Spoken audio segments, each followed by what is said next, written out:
င်းတို့တတိထားမိလားတော့မသိဘူးမိုဘိုင်းလေချင်ရဲ့ Maxman တွေထဲမှာ Granger အထာအကျဆုံးပဲဒီပွဲမှာထူးထူးဆန်းဆန်းပဲဂိုးလဲဟိုဘက်ကမယ်လီဇာနဲ့ရှင်ထိုင်ရတာကွာ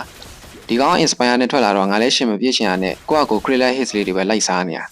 အဲ့ဒါကိုဒီကောင်ကငါ့ကိုကြောက်နေထင်ပြီးတော့တစ်ချက်ဖြဲချင်သေးရဲ့ပွဲချိန်3မိနစ်လောက်ရောက်လာတော့ငါလည်း Ultimate ရတာနဲ့သွေးခဏပြန်ဖြည့်ပြီးတော့စွာနေတဲ့ကောင်မောင်ငိန်တော့အောင်ဖင်ထဲကိုကြည်ထည့်ပေးလိုက်တယ် Granger ကင်ကန်ခံရမှာတော့တိတ်မကြောက်ရအောင်လောင်းလိုက် damage ဆိုတော့ vision စစ်ရတာလည်းတော်တော်လေးကိုလွယ်တယ်ငါအာတီရပြီးကြတဲ့မယ်လီဇာငါ့ကိုဖျဲဖို့မပြောနဲ့တာဝါထဲကနေမထွက်ရဲတော့ဒီနေရာတော့တကယ်ဟာတာ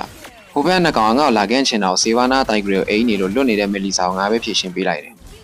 ချောင်းကတော့တိတ်မပြောတော့ဘယ်လောက်တောဆက်နေလဲဆိုတော့မင်းတို့ပဲကြည့်လိုက်တော့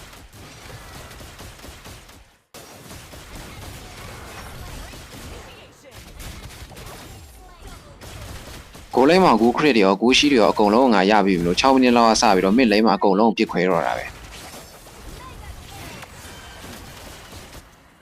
ဟိုဘက်ကကွီတိုဆိုအာလီဂိမ်းမှာတော်တော်လေးရုံးတဲ့ကောင်ဆိုပေမဲ့သူ့ဘက်က6ရဲ့စကေးကြောင့်စိတ်ကောက်ပြီးတော့ဘွားကိုရှုံးပေးနေရကွာမိကာတော်မြတွေငါရဲ့ Sky Piazza စတက်ကအပြည့်ဖြစ်နေတော့ဟိုဘက်ကကောင်တွေငါကြည်စံနေစားပြီးတော့တေးနေတာတဖြုတ်ဖြုတ်ပဲ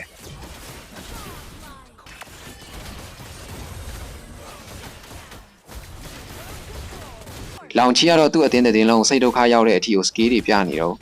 စကေးပြလို့ဝသွားတဲ့လောင်ချီကို headshot ကျွေးပြီးတော့ cyclone ပါဆယ်ဆွဲပေးလိုက်တယ်နောက်ဆုံးဘက်တမှာစာဝေးရရမှာဆိုပေမဲ့ case 3ကကြာသွားလို့မီနီယန်နဲ့ပဲပွဲသိမ်းပေးလိုက်တယ်ကွာ